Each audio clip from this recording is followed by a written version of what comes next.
how you can use masculinity in this world, because there are ways of using it where it doesn't have to be toxic.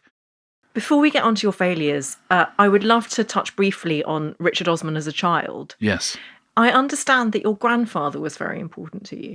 Yeah, my grandfather, so my dad left when I was very young, and my grandfather is one of 10 brothers from Brighton, from the back streets of Brighton, was a soldier and then a police officer. And yeah, he certainly represents to me, an idea of masculinity, which is lacking these days, which is an incredibly strong man, but incredibly kind.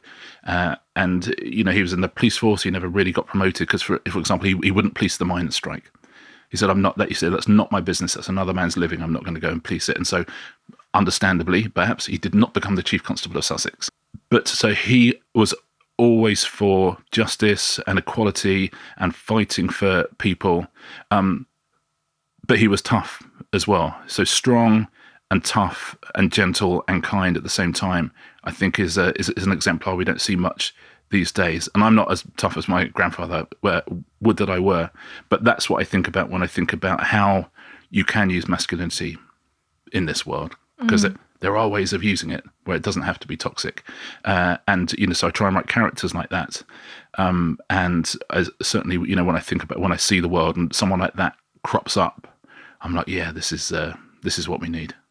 And he had dementia, didn't he? In his the last almost sort of 10 years of his life. So he was a very, healthy, strong guy. So his body was never going to give out. Yeah, so he slipped into dementia, which I write about, and I feel very humbled to write about and talk about his experience of it.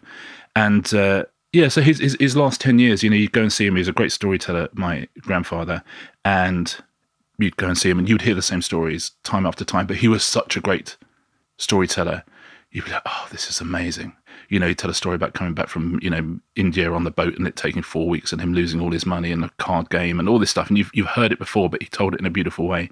He wouldn't always recognize everybody. He wouldn't always understand things, and, things would slip and slip and slip. But I remember always the last things to go really were laughter. There's always a lot of laughter. So, that I find interesting. And love as well. When he knew who you were, he knew he loved you and knew he's loved by you. And that I found so many people listening to this have experiences of dementia, and everyone's is slightly different, is the truth. But writing about it, that's what I wanted to write about, which was trying to really get inside his mind, really, or the mind of one of my characters, Stephen, get inside that mind and give it a humanity and a dignity, and to pay tribute, really, to my grandfather and to, the grandfathers and grandmothers of all of us. What was his name? He was, well, like all people from his generation, he was really Thomas, but everyone called him Fred.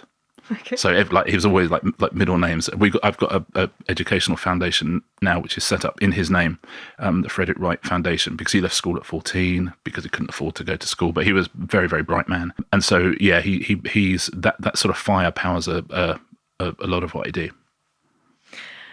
You have spoken in the past before about your dad leaving when you were 9, and the fact that you had a glass of orange squash and you were sort of summoned to the front room and told that this seismic change was happening in your life. And I suppose I wanted to ask you how much the world of television was a refuge for you through that point, in the same way that I imagine music was for your brother, who ended up in Suede. Yes, the little-known band Suede. He did end up in them, yeah. And also, I know this is like 8 questions in one. That's okay. But the fact that you were born with this eye condition, and therefore feeling the need to belong to the world in a different way from how other people accessed it. If you could just speak to all of that in 3 words or less. I'm going to take the fourth part of your question first. We sum it up in television is very important to me. Okay. And, growing up, we had 3 channels, and then briefly, then there was 4, and we're like, 4? This is insane. That's so many channels. But yeah, I learned about the world through television. I could sit very, very close. My eyesight is very, very bad. So in the real life, I can't see birds in the trees, or, a cricket ball flying through the air or what have you. But on television, I can see all of those things. And, you can see slow motions, and you can sit right up next to the screen. So I saw most of what I saw from life on television.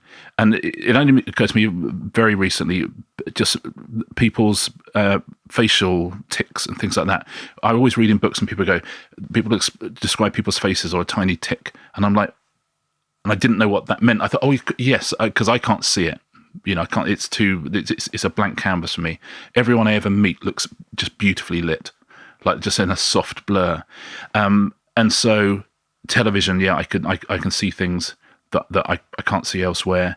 And I think, growing up, it was certainly a world that I was able to escape into. I mean, it's not like I didn't watch television, then my dad left, then I watched television because they were my friends. It's like I watched loads and loads and loads of television, then my dad left, then I watched loads more television. It's kind of absolutely in my DNA. Again, when I started in TV and I'd talk about TV shows and say, someone would come up with an idea and I say, it's a bit like that, it's a bit like that. And no one would ever watch them. And I'd watched everything, because you could, like in the kind of 17th century when it's still possible to have read all the books ever written.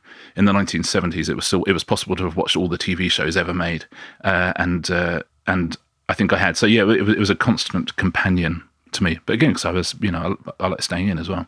Thanks for tuning in. And if you found this video enjoyable, be sure to check out the full episode on your preferred podcast platform. And make sure you're following How to Fail on social media for additional content and updates.